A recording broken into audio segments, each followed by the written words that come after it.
My name is Faizan. For a long time, I kept waiting for the perfect moment, waiting for the perfect mood, waiting for the perfect situation. If I wanted to start learning something new, I told myself, I will begin next week. If I wanted to improve my English, I said, I will start when I feel more confident. If I wanted to change my habits, I thought, this is not the right time. Days passed like this, then weeks, then months, and slowly I realized something painful. I was not moving forward. One evening I sat alone in my room. I opened my notebook. Inside it were old plans, study plans, English goals, daily routines.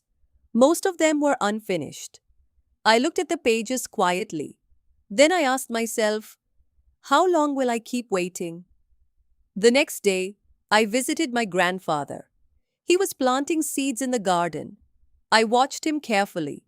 The weather was not perfect. The sky looked cloudy.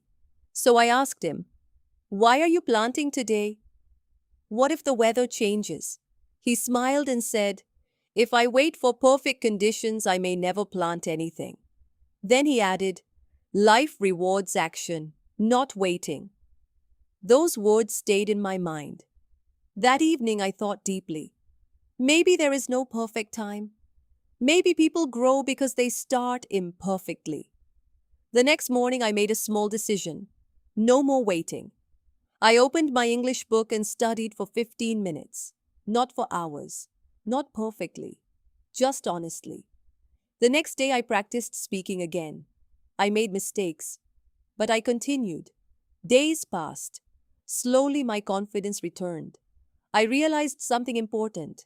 The perfect time never arrives. You create the right moment through action.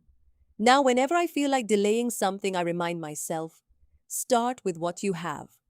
Because progress begins the moment you stop waiting. Final thought.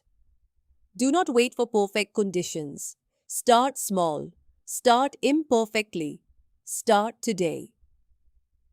Ending line. Keep learning English. Keep taking action daily. And always remember, the perfect time is often the moment you decide to begin.